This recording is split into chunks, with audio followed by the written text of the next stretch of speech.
13장 4절에서 6절입니다. 읽도록 하겠습니다. 게으른 자는 마음으로 원하여도 얻지 못하나 부지런한 자의 마음은 풍족함을 얻느니라. 의인은 거짓말을 미워하나 악인은 행위가 흉악하여 부끄러운 데 이르느니라. 공의는 행실이 정직한 자를 보호하고 악은 죄인을 패망하게 하느니라. 아멘. 여러분들은 어떤 삶을 살고 싶으세요?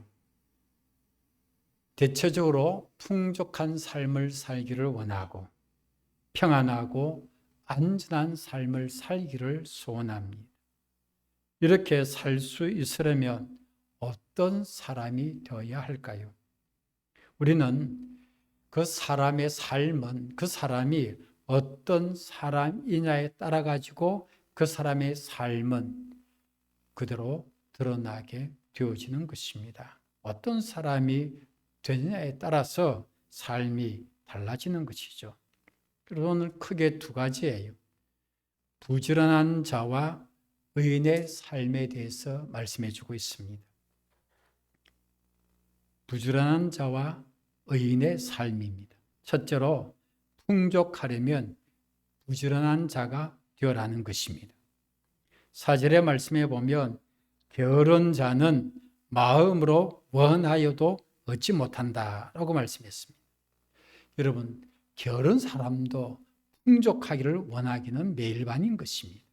그렇지만 원하는 것을 게으름 때문에 얻지 못한다라고 하는 것입니다. 풍족하게 사는 꿈만 꾸고 게으를 것 같으면 그 꿈은 헛된 꿈으로 끝나는 거예요. 꿈이 많아요.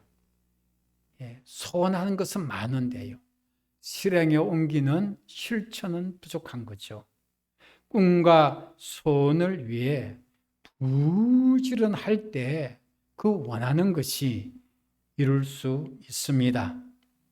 하나님은 창조시로부터 사람을 일하도록 만들어 놓으셨어요. 우리는 생각할 때 타락 이전에는 뭐 사람들이 일할 것이 있었겠느냐라고 하는데 하나님께서 창세기 1장 28절에 사람들에게 복을 주실 때 땅을 정복하고 다스리라고 말씀해 주셨어요. 여러분, 정복하는 일은 부지런해야 정복할 수가 있어요. 다스리는 일도 어떻습니까? 부지런해야 다스릴 수 있습니다. 회사의 사정도 부지런한 사정은 직원들을 잘 다스릴 수가 있습니다. 관공서의 장도 본인이 부지런할 때 다른 직원들이 열심히 함께 따라갈 수가 있는 것이죠. 부지런해야 정복일을 하고 다스리를 할 수가 있습니다. 그리고 하나님께서 아담에게 동물의 이름을 지어보라고 말씀하셨어요. 여러분, 동물의 종류가 몇 가지나 되겠습니까? 한 책에서 보면 동물의 종류가 200여만 종의 이상이 된다는 내용이 나옵니다. 상상을 초월하는 것입니다. 여러분, 한 2,000개의 종류의 동물의 이름을 지어줄 것 같으면 그것도 보통 일이 아니잖아요. 머리를 짜내야 되는 거예요, 그냥. 저 코끼리는 코가 기니까 코끼리라 해야 되겠다, 뭐 이렇게. 그죠?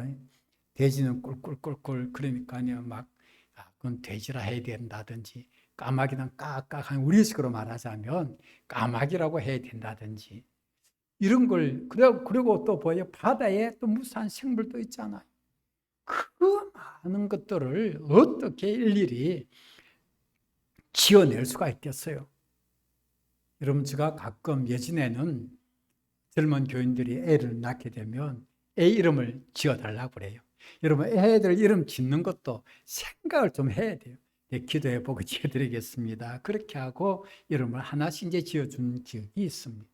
애들 이름 짓는 것도 한 100명을 짓는다고 생각해 봐요. 1000명을 짓는다고 생각해 봐봐요. 비싼 이름이 많을 거예요. 그렇지 않겠습니까? 그런데 각기 특색 있게 이름을 다 지어줬단 말이죠. 동물의 이름을. 일거리가 보통 일거리가 아닌 거예요, 여러분. 부지런해야 합니다. 맡은 일을 감당하려면 어떻게 해요? 부지런해야 합니다. 자, 아담 하와가 이제 범죄에서 타락한 이후에는 이제는 묵고 사는 일에도 더욱 힘든 수고가 있다고 하나님이 말씀해 주셨잖아요. 남자 보고 너 이마에 땀을 흘려야 수고해야 땅이 주주를 받았으니까 그래 먹고 살 수 있어. 그렇게 해서 그때로부터 남자는 이제 수고의 길에 들어서게 된 거예요. 그렇지 않습니까? 애를 많이 쓰는 거예요, 그냥. 또 애 낳는 해산의 수고 여자들은 있잖아요. 예. 여러분, 농사를 짓는다 할 때라도 보십시오. 땅을 개간해야 되죠. 그런데 또 뭐가 있습니까? 뭐 돌도 드러내고 또 그 뭐가 있어요? 가시운건 이런 거, 잡초 이런 거 제거해야 되고요. 또 병충해가 발생하지 않습니까? 그런 걸 막아야 되고 부지런하지 아니하면 농사를 못 짓지 않습니까, 여러분? 목수업도 그렇지 않습니까? 부지런해야 감당할 수가 있지. 부지런하지 않는 사람이 무슨 일이든 할 수가 있겠습니까? 할 수가 없어요. 우리의 삶 자체에는 수고가 있고 고생이 있어요. 그래서 고생을 할 수밖에 없고 수고할 수밖에 없어요. 우리나라 인사말에 인사말 가운데 한 가지 뭐가 있습니까? 수고하십니다. 수고하셨습니다. 그리고 또 갈 때는 먼저 가면 수고해요. 그렇게 인사를 하잖아요. 수고라는 것이 늘 끊임없이 우리에게는 뭐예요? 따라다니는 그 일상이 되어버리고 있는 거예요. 자, 우리의 건강한 것도 있잖아요. 몸을 움직임으로 근육은 발달해지고 또 몸을 움직일 때 오장육부도 튼튼해지고 그렇지 않습니까? 가만히 묵고 자고 별 안 움직이는 무도 위장도 안 좋아지고 심장도 안 좋아지고 폐 기능도 약해지지 않게 생각해 보십시오. 장 기능도 약해지지 않겠습니까? 그러니까 오장육부도 알고 보니까 움직일 때, 활동할 때 이 기능들이 건강해지는 것을 알 수가 있어요. 그런데 오늘 보니까 부지런한 자는 그 마음이 풍족함을 얻는다라고 했습니다. 자, 마음이 풍족하다. 뭘 말하는가요? 여러분, 내가 부지런히 일하면 그 일 자체에 대한 뭘 느끼느냐 하면 보람을 느끼는 거예요. 보람의 만족으로 마음이 풍족해지는 거예요. 여러분, 하루를 보람차게 소중히 여기며 살아보십시오. 그러면 그 하루를 마감하는 밤에 잠자리 들 때쯤 되면 마음이 뿌듯해요. 오늘 헛되이 살지 않았구나. 오늘 하루를 소중히 여기며 살았구나. 그 마음의 뿌듯함, 그게 마음이 풍족함이 되어지고 또 부지런히 일하니까 실제적으로 생활이 풍족해졌어요. 여러분, 생활이 풍족해지면 마음은 더욱 여유롭게 되어지는 거예요. 여러분, 마음이 쪼들린다. 쪼들리는 마음이 어디서 나올까요? 쪼들리는 그 현실의 생활 20년 해봐요. 자연스럽게 어떻습니까? 마음도 쪼들려져요. 왜? 습관이 20년이 그렇게 붙는 거예요. 그래서 예수 그리스도 안에서 이 쪼들린 마음부터 펴야 되는 거예요. 예수 그리스도께서 우리를 위해서 부유하신 자로서 가난하게 되시면 우리로 하여금 부유케 하려 하심이라. 고린도서 8장 9절에 말씀하신 걸 믿으시고 예수 이름으로 나는 부유하다. 그 부유의식을 꼭 갖기를 주 이름으로 축복합니다. 가난한 성도들은 그렇게 하시고 가난하지 않은 분들은 괜찮아요. 내가 부유해지고 싶은 것은 성경에 이미 약속된 거예요. 주님이 이미 우리를 위해서 부유할 수 있도록 은혜를 주셨다는 거예요. 그러니까 현실적인 삶이 쪼들린 삶일지라도 의식은 부유의식을 갖고 살아가는 거예요. 그렇게 하면 실천적인 삶에서 부유의식을 가진 사람이 또 꿈이나 망상 속에만 살지를 않습니다. 부지런하게 되어져요. 예수 안에서 부유의식을 가지시고 부지런하면 생활이 풍족해지고 마음도 어떻습니까? 그러면 풍족해지는 거예요. 생활의 풍족함이요, 자연스럽게 마음도 어떻습니까? 풍족해져요. 여러분, 10,000원 가지고 죄송한 얘기지만 일주일 그 반찬거리를 한다고 생각해 보십시오. 그러면 마음이 어떨까요? 떠들려요. 마트 가더라도 8시 반, 9시쯤 가가지고요, 생선제는 할인한 거 사와요. 저도 그걸 몇 번 사봤어요. 그렇잖아요. 그런 것만 산다니까. 그리고 또 어떻게 가면 그 하루 지나서 야채 같은 거 이제 그럴 때는 시장에도 가도요, 밤늦게 막 그냥 문 닫을 때쯤 가면요, 싸게 내놓는 거 있어요. 일부러 또 그럴 때 찾는 사람들이 또 있어요. 전략해서 그럴 때 갈 수 있지만, 여러분, 풍족하면요, 마음도 풍족하고 생활도 풍족하면요, 그렇지 않습니다. 최고로 좋은 제품 나는 사고 먹고 그렇게 하지. 그렇지 않습니까, 여러분? 생각해 보십시오. 그래서 생활이 풍족하면 마음이 풍족하고, 그럼 현실 생활이 현재 풍족하지 않을지라도 예수 안에서 풍족의식, 부요의식을 갖고 부지런해지면 반드시 약속하신 말대로 나는 뭐요? 풍족한 삶으로 나아가고, 그러면 마음도 더욱더 풍족해진다. 그런 의미를 우리에게 말씀해 주고 있는 거예요. 여러분, 은혜의 생활도 그렇습니다. 신앙생활도 부지런히 기도하는 사람에게 은혜가 임합니다. 은혜를 사모하며 열심으로 기도합니다. 말씀을 읽고 열심히 잘 듣고 묵상합니다. 여러분, 은혜 받는 일에 부지런한 사람이 은혜 충만히 받습니다. 난 요즘 은혜가 떨어졌어. 왜 그래? 모르겠어. 모르기는요, 은혜 받는 일에 열심을 내보십시오. 은혜 받는 일에 내가 열심을 내면 은혜가 임하게 되어 있어요. 은혜와는 거리가 먼 일에 시간 쓰고 몰두하고 있으면서 아이고, 나 은혜가 떨어져서 난 은혜가 안 돼, 그런 말할 필요가 없어요. 한 가지 비결을 알려드릴까요? 은혜가 안 되면 하루 5시간씩 일주일만 기도해봐요. 그 사람은요, 은혜가 임하게 되고, 어떤 분이요, 성경을요 늘 불평불만하고, 그 다음에 그 몸에 무슨 병도 여러 가지 병이 생기고 공황장애까지 생기고 별의별 질병이 다 있어갖고, 그런데 성경을요 앉았어요, 움직이지도 않고 10시간 읽었대. 몸이 이제 굳어질 층이라 10시간 읽고 딱 일어나니까 모든 병이 깨끗이 나았더라. 실제로 그런 역사가 있어요. 성경을 쓰다가 병 낫는, 고질병, 난치병 난 사람들도 있는 거예요. 믿음으로 그런 거예요. 말씀 자체에 생명이 있다는 능력이 있습니다. 그러니까 정말 그런 약 처방을 해 보십시오. 한번 전혀 다른 데 신경 쓸 수가 있어요, 없어요? TV 드라마 무슨 쇼프로가 어떤 것더라도 제쳐나 놓고 어떻게 해요? 오로지 난 기도하리라, 난 성경 보리라. 그렇게 은혜를 받는 일에 몰두하는 사람이 하나님께서 은혜를 안 주시겠느냐 말이에요. 그러면 그런 분이요, 은혜를 더 사모해서 수협에 또 나와요. 그러면 은혜 왜 은혜를 받아요? 은혜 왜 은혜를 받는 길은 여기에 있습니다. 은혜를 사모하시고 은혜 받는 일에 힘을 쓰시고, 그리고 또 이제 예배도 열심히 참석하고 기도 모임에 참석하시고, 그러면 은혜가 넘쳐나요. 여러분, 은혜가 있으면요 모든 잡된 그런 병도 떠나갈 뿐만 아니라 우리 삶이 풍족해지는 거예요.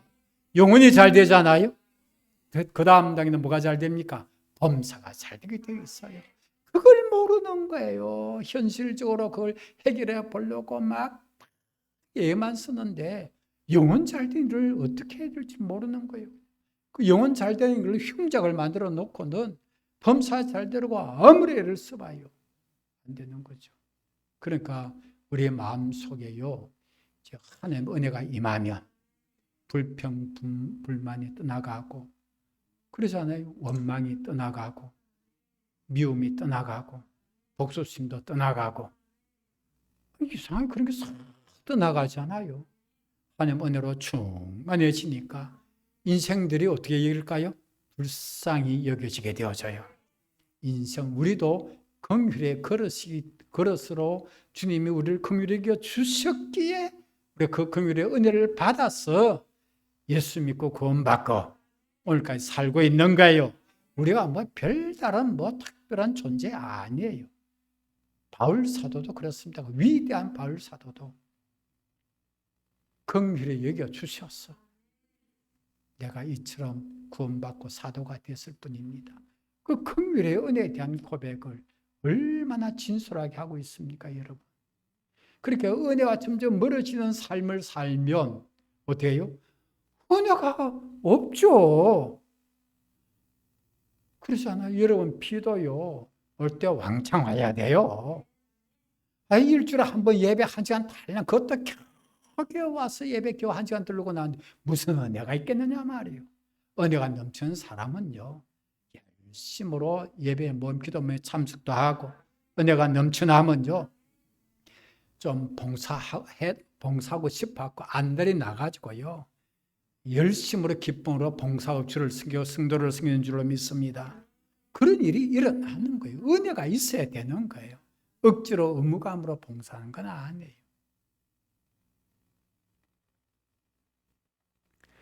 은혜 위에 은혜를 사모하며 구하는 성도는 은혜가 충만합니다. 여러분, 은혜가 넘치면요, 마음 부자가 돼요. 그래서 마음이 풍족하다 그러잖아요.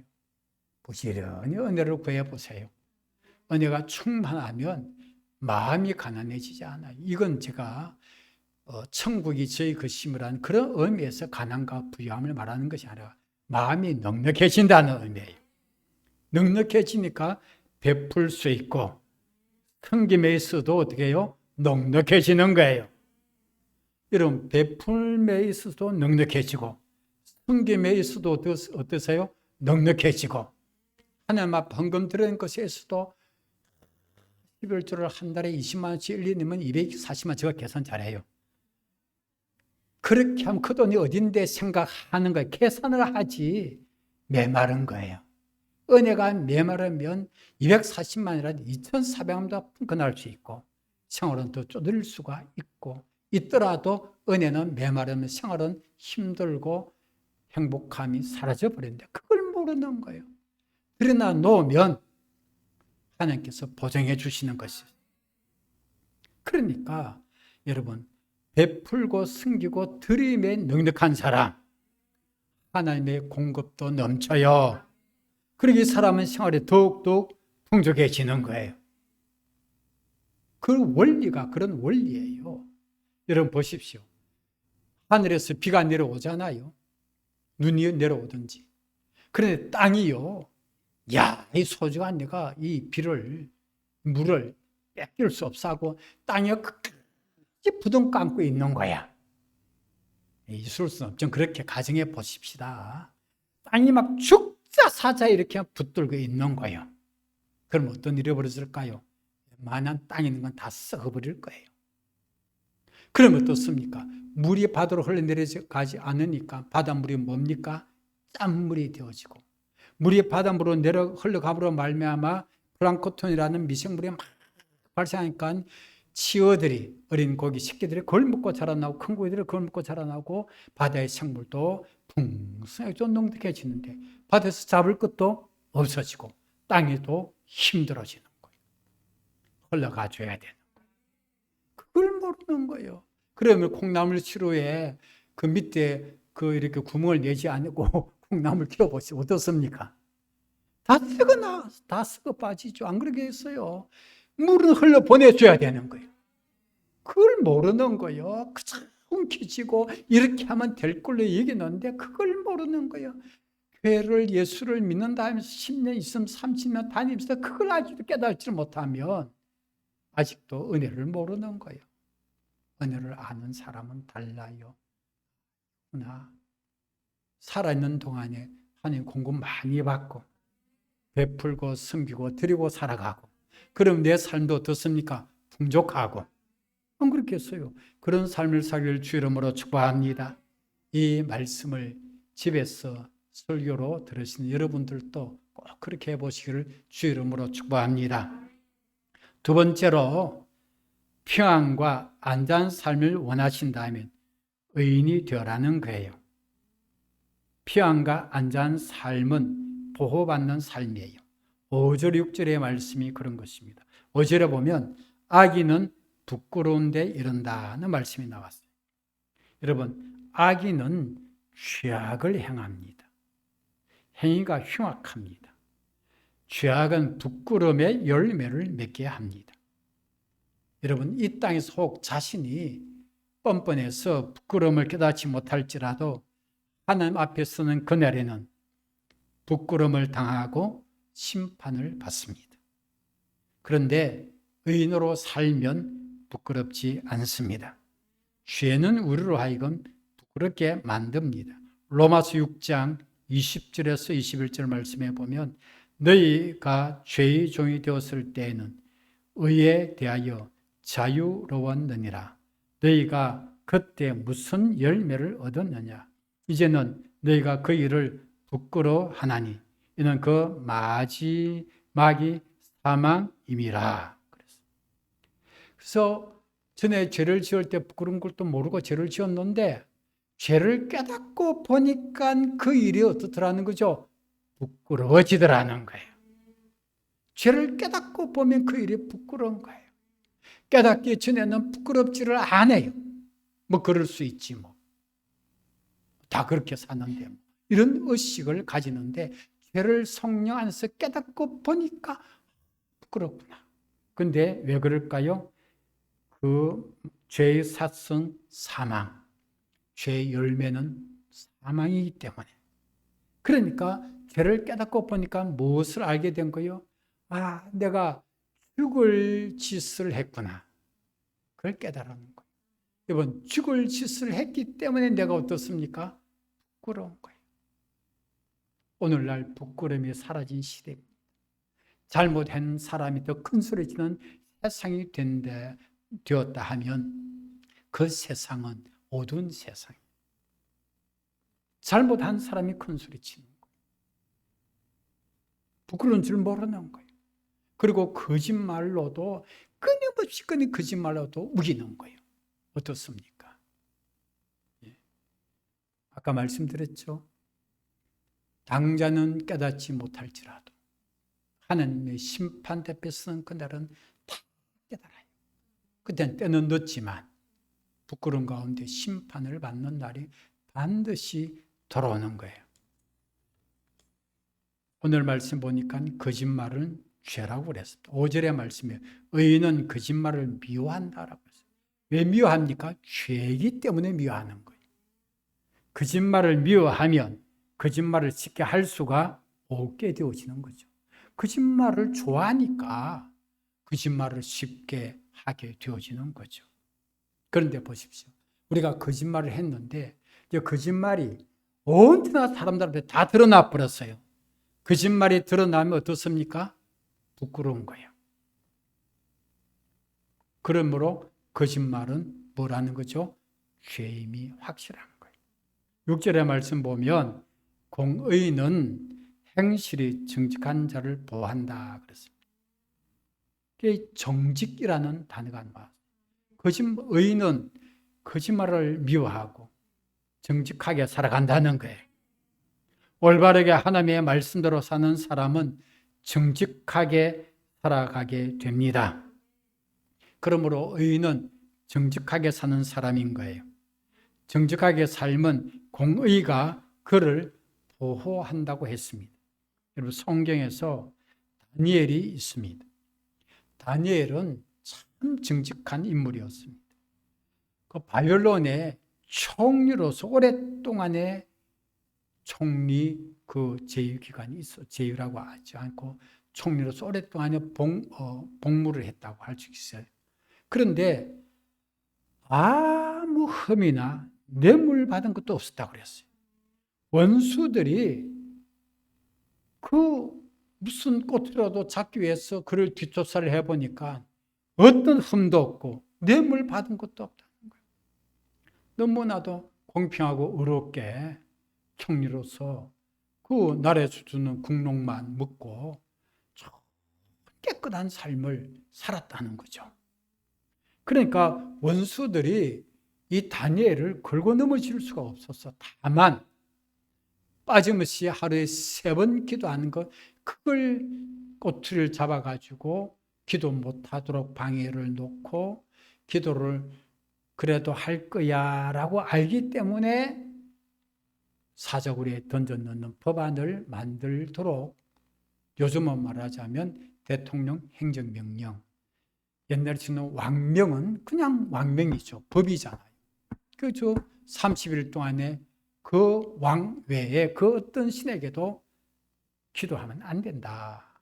그 왕명 도장을 찍었어요. 반지에 있는 도장으로.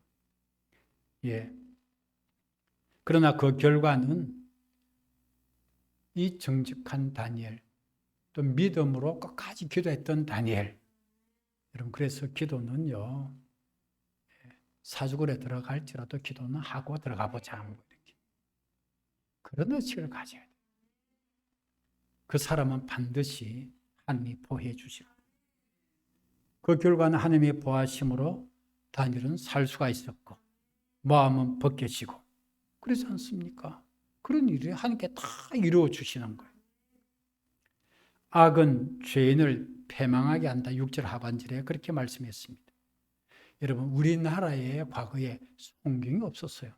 그런데도 유교적인 사상이라든지 또 도덕론에 있어서는 성경과 똑같아요. 그래서 나온 말이 뭐가 있습니까?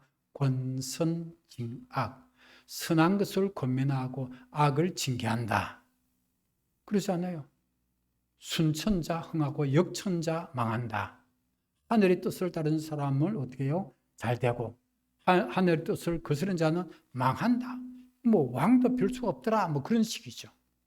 그러지 않습니까? 그게 우리나라 국민들에게도 이런 내용들이 있는 거예요. 그러니까 삶의 기본 원칙이 뭡니까? 선하게, 바르게 살아야 된다. 그런 원칙을 가르쳐 왔던 거예요. 여러분, 죄인은 악을 행합니다. 결국 그 삶은 뭐예요? 패망으로 나가는 거예요. 망하는 거예요. 이 성경에서 말씀해 주고 있어요. 악인이 일시적으로 흥한 것 같을지라도, 잘 되는 것 같을지라도 결국에는 망합니다. 결국에는 어떻다고요? 망합니다. 그러잖아요. 그 악하게 우리가 살아보는 거하고. 예. 미국에 조나단 에드워드라는 목사님이 계셨죠. 이 대각성 운동을 일으킨 분이에요. 보통 분이 아니에요. 이분이 할아버지도 이제 이렇게 목사님, 아버지도 목사님, 그 집안이 다 그래. 그런데 얼마나 성경을 많이 보고 그렇게 말씀을 전하니까 그냥 사람들이 회개가 터져나기 시작해요. 회개가 터져나요. 미국 전역에 회개 운동이 퍼지게 돼요. 그래서 대각성 운동이 일어나게 되었어요. 이분의 딸과 약혼한 사람이 데이빗 브라이너드란가 이름이 지금 갑자기 정확히 생각이 안 났는데, 데이빗 브라이너드인가 이렇게 있어요. 이름이 20대 젊은이로서 선교하다가 죽어요. 그 죽은 딸의 약혼자의 그 일기를 정리했고, 데이빗 브라이너드의 일기라는 책이 나왔는데, 그 책을 읽고 많은 젊은이들이 도전을 받았어요. 엄청나요. 지금도 그런 책이 있어요. 그래가지고 많은 사람들에게 영적 각성이 일어나고 이제 선교사로 자원한 그런 일들이 엄청나게 벌어지게 된 거예요. 여러분, 그 선교사의 대각성 운동 이런 것들이 여파가 우리나라에 언도도 선교사 오게 된 그 밑바닥에 그런 일들이 일어났던 거예요, 여러분. 그런 것이 그냥 일어난 게 아니에요. 얼마나 많은 영혼을 살리고 우리 대한민국 국민들이 사는 일들이 일어나게 된 거예요. 그런데 이 조나단 에드워드 그 목사님이 정말 일찍 돌아가시는데, 프리스턴대, 요즘은 프리스턴 대학이 미국에 좌경화로 이렇게 많이 기울어져 있지만 옛날엔 참 보수적으로, 원래 목사를 위해서 목사를 위한 신학교를 시작한 학교이기 때문에 그 총장까지 이제 좀 지내기도 하고 그랬는데 일찍 돌아가셨어요. 근데 그 후손에 대한 연구를 했잖아요. 200년 동안이니까 뭐 후손에 대한 연구를 쫙 이렇게 해보니까 목회자들이 나오고, 또 사회적으로도 뭐 교수라든지 훌륭한 뭐 정치인도 나오고 훌륭한 인물들이 다 크리스찬이고, 그 당시에 또 한 사람 아주 악한 사람이 있었는데 그 사람도 우선을 일부러 또 연관, 그런 연구 그 기사 유명한 내용이 있잖아요. 예, 정확한 내용은 제가 지금 기억은 안 나고, 그런데 그 우선을 연구해 보니까 그 우선은 끊임없이 이렇게 범죄자들이 많이 나오고 뭐 정신적으로 이상하고 뭐 희한한 집안에 희한한 자손들이 많이 나오더라는 거예요, 여러분. 누가 잘 됩니까? 믿음으로 말씀으로 사는 사람이 잘 됩니다. 자자손손 그 후손이 잘 되는 거예요, 여러분.